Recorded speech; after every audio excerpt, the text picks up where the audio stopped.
Hello friends, welcome to Gyankosh YouTube channel. आज है 21 जुलाई और 21 जुलाई से जितने भी करंट अफेयर्स बनेंगी वो हम आज की वीडियो में चर्चा करेंगे। इस वीडियो का पीडीएफ आपको ज्ञानकोश यूट्यूब चैनल के डिस्क्रिप्शन में मिल जाएगा या ज्ञानकोश नाम से ही टेलीग्राम चैनल है और फेसबुक पेज है, मैं वहां पर भी डेली शेयर करता हूं। आप लोग वहां से भी इसके पीडीएफ को डाउनलोड कर लीजिएगा। तो चलिए शुरू करते हैं आज की यानी कि 21 जुलाई की कुछ महत्वपूर्ण करंट अफेयर्स। सबसे पहला क्वेश्चन, नेल्सन मंडेला पुरस्कार 2020 के विजेता बने हैं। तो नेल्सन मंडेला पुरस्कार 2020 के विजेता कौन बने हैं? तो इस वर्ष 2020 के विजेता बने हैं बोरिसाना कोएट और मारियाना वर्दिनोइनिस। तो ये दोनों के दोनों जो हैं वो नेल्सन मंडेला पुरस्कार 2020 के विजेता बने हैं, अर्थात इस क्वेश्चन का आंसर रहेगा ऑप्शन सी। तो ये ध्यान रखिएगा कि ये जो पुरस्कार है, ये पुरस्कार नेल्सन मंडेला जो प्रत्येक 5 वर्ष के पश्चात प्रदान किया जाता है और उन लोगों को मान्यता देता है जो संयुक्त राष्ट्र के उद्देश्यों और सिद्धांतों को बढ़ावा देते हैं। और नेल्सन मंडेला पुरस्कार की जो स्थापना थी वो जून 2014 में संयुक्त राष्ट्र महासभा द्वारा की गई थी। ये बातें हमने नेल्सन मंडेला पुरस्कार के बारे में पढ़ी है, लेकिन एक क्वेश्चन हमने 2 दिन पहले की वीडियो में पढ़ा था कि अगर पूछा जाए नेल्सन मंडेला दिवस कब मनाया जाता है, नेल्सन मंडेला अंतर्राष्ट्रीय दिवस कब मनाया जाता है, तो 18 जुलाई को नेल्सन मंडेला जो दिवस है वो मनाया जाता है। अब इसी क्वेश्चन से हम थोड़ी सी जानकारी और पढ़ते हैं कि जैसा कि पता है आप सभी को कि दोनों को ही ये पुरस्कार दिया गया है, तो इनको किस क्षेत्र में दिया गया है। तो सबसे पहले बात करते हैं बोरिसाना कोएट की। तो बोरिसाना कोएट जो है उनको अफ्रीका में महिलाओं के खिलाफ हिंसा को समाप्त करने के प्रयास के लिए यह पुरस्कार दिया गया। और जो मारियाना है उनको ये पुरस्कार किस लिए प्रदान किया गया, तो उनको ये पुरस्कार जो है वो पिछले 30 वर्षों से बच्चों में होने वाले कैंसर के खिलाफ लड़ाई में शामिल थे, इसलिए उन्हें यह पुरस्कार दिया गया है।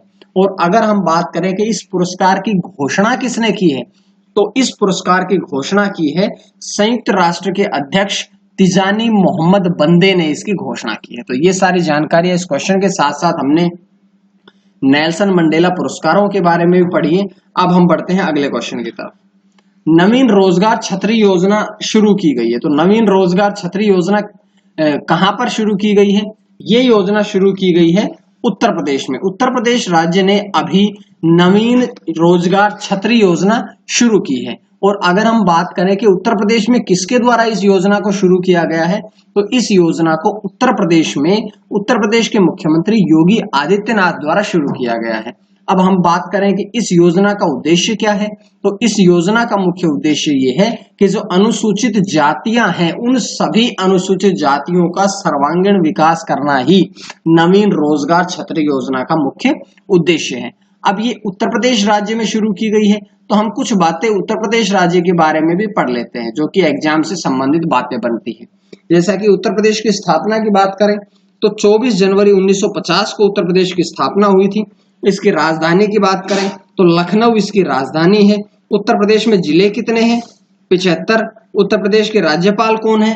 आनंदीबेन पटेल। उत्तर प्रदेश के मुख्यमंत्री कौन है?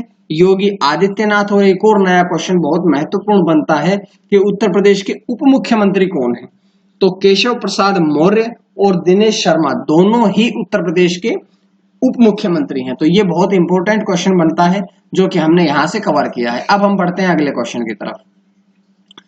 Hungary grand prix 2020 formula 1 race के विजेता बने हैं। जैसा कि आप ये जो हंगरी ग्रैंड प्रिक्स है ये इस वर्ष की तीसरी फॉर्मूला 1 रेसिंग थी। और हंगरी ग्रैंड प्रिक्स 2020 के विजेता कौन बने हैं, तो इसके विजेता बने हैं लुइस हैमिल्टन, अर्थात ऑप्शन ए सही रहेगा। तो लुइस हैमिल्टन ने अब की बार हंगरी ग्रैंड प्रिक्स 2020 फॉर्मूला 1 का खिताब जीता है। अब यहां देखिएगा ऑप्शन बी पर देखिएगा, मैक्स वेरस्टेपन। तो मैक्स वेरस्टेपन है वे इस रेस में दूसरे स्थान पर रहे। और हम तीसरे की बात करें तो वोल्टेरी बोटास जो है वो इस रेस में तीसरे स्थान पर रहे हैं। मैक्स वेरस्टेपन जो है वो रेड बुल कंपनी के ड्राइवर हैं और वोल्टेरी बोटास जो है वो मर्सिडीज कंपनी के ड्राइवर हैं। तो ये जानकारी इसके बारे में आप लोग जरूर पढ़िएगा कि ड्राइवर की कंपनी का आप लोग जरूर पता करिएगा। अब ये हंगरी ग्रैंड प्रिक्स थे, तो हंगरी ग्रैंड प्रिक्स की अगर हम हंगरी की बात करें, हंगरी देश की बात करें, तो हंगरी की राजधानी है बुडापेस्ट। हंगरी के अगर मुद्रा की बात करें तो हंगरी की मुद्रा है हंगेरियन फोरिंट।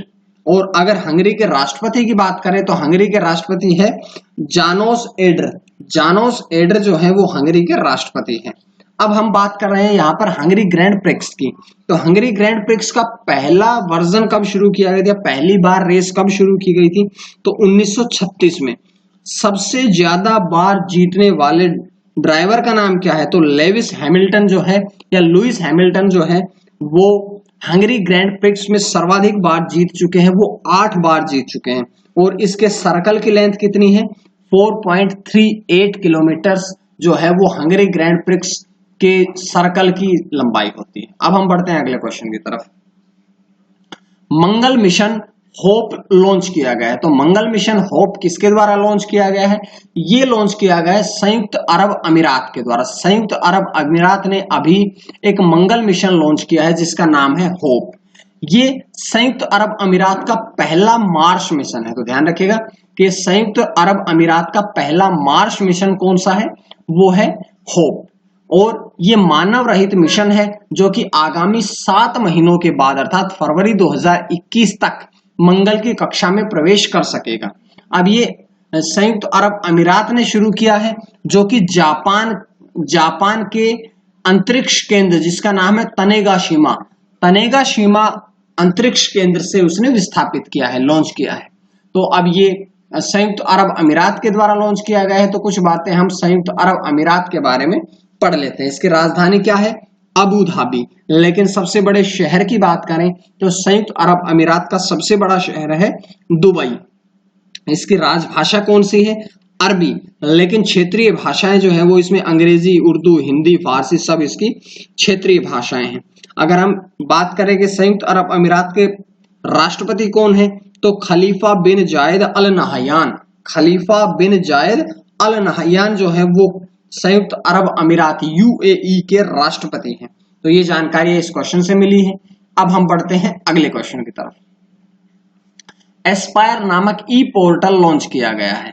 तो एस्पायर नामक ई पोर्टल किसके द्वारा लॉन्च किया गया है, ये लॉन्च किया गया है आईसीएटी के द्वारा। अब आईसीएटी की फुल फॉर्म क्या है, तो आईसीएटी की फुल फॉर्म है international centre for automotive technology. International centre for automotive technology, तो इसके द्वारा ये शुरू किया गया। अब अगर हम बात करें उद्देश्य क्या है इसका, तो इसका उद्देश्य है भारतीय मोटर वाहन उद्योग की तकनीकी क्षमता में सुधार करना ही एस्पायर नामक ई पोर्टल का मुख्य उद्देश्य है। अब यहां पर देखिएगा, आपने पढ़ा है एस्पायर, ASPIRE, तो यहां हम एस्पायर की फुल फॉर्म भी पढ़ते हैं। अभी हमने पढ़ी थी ICAT की फुल फॉर्म जो कि थी international centre for automotive technology. लेकिन हम अगर एस्पायर की फुल फॉर्म पढ़ेंगे तो एस्पायर की फुल फॉर्म होगी automobile solutions portal for industry research and education. दोबारा से बोलता हूं, एस्पायर की full form automobile solutions portal for industry research and education, ये इसकी फुल फॉर्म है। अब हम बढ़ते हैं अगले क्वेश्चन की तरफ। आत्मनिर्भर निधि PM Svanidhi mobile app launch की गई। तो ये मोबाइल ऐप किसके लिए लॉन्च की गई है, तो आत्मनिर्भर निधि मोबाइल ऐप जो है वो लॉन्च की गई है स्ट्रीट वेंडर्स के लिए, जो गलियों में घूम घूम करके अपने सामानों को बेचते हैं। उन सभी स्ट्रीट वेंडर्स के लिए आत्मनिर्भर निधि अर्थात PM Svanidhi mobile app launch की गई है। और इस मोबाइल ऐप के द्वारा स्ट्रीट वेंडर्स को ऋण मिल सकेगा, वे डिजिटल इंटरफेस प्राप्त कर सकेंगे। तो इसीलिए स्ट्रीट वेंडर्स के लिए ये योजना शुरू की गई है। अब हम बढ़ते हैं आज के अगले क्वेश्चन की तरफ।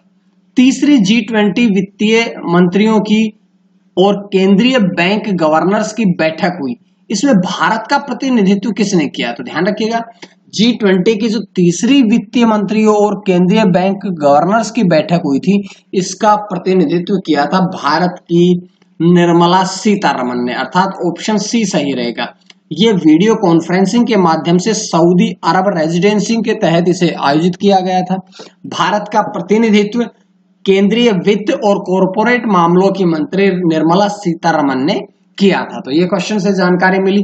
अब हम बढ़ते हैं आज के आखिरी क्वेश्चन की तरफ। आंद्रे शूरले ने रिटायरमेंट का ऐलान किया, तो वे कौन है? आंद्रे शूरले जो है उन्होंने अभी रिटायरमेंट का ऐलान किया है। वे फुटबॉलर हैं, और कौन से देश के फुटबॉलर हैं? तो वे हैं जर्मनी के फॉरवर्ड फुटबॉलर। उन्होंने 57 मैच खेले हैं, जिनमें से उन्होंने 22 गोल किए हैं। एक बहुत महत्वपूर्ण बात यहां पर यह रहेगी कि जब 2014 में फीफा विश्व कप हुआ था, फुटबॉल विश्व कप हुआ था, तो उस जीतने वाली टीम के भी जर्मनी विजेता टीम थी, और उस विजेता टीम के सदस्य भी आंद्रे शूरले रह चुके हैं। तो ये इंपॉर्टेंट रहेगा। तो ये थी आज की कुछ महत्वपूर्ण करंट अफेयर्स। उम्मीद है आप सभी को पसंद आई होगी, और अगर पसंद आई तो आप लोग ज्ञानकोश यूट्यूब चैनल को सब्सक्राइब जरूर करें, ताकि आपको डेली वीडियोस जीएस की और करंट अफेयर्स की मिलती रहेगी। तो और आप लोग बेल आइकन को जरूर दबाएं, ताकि आप लोगों को इसका नोटिफिकेशन भी अपने आप मिलता रहे। मैं इसका पीडीएफ में, ज्ञानकोश यूट्यूब चैनल के पीडीएफ में इसकी वीडियो डाउनलोड वो सेंड कर दूंगा, इसका पीडीएफ सेंड कर दूंगा, या मैं अपने ज्ञानकोश टेलीग्राम चैनल और ज्ञानकोश फेसबुक पेज पर भी इसकी पीडीएफ सेंड करता हूं। आप लोग जरूर पढ़ लीजिएगा। आज के लिए इतना ही। मां सरस्वती की कृपा आप सभी पर बनी रहे। आप सभी का बहुत बहुत धन्यवाद।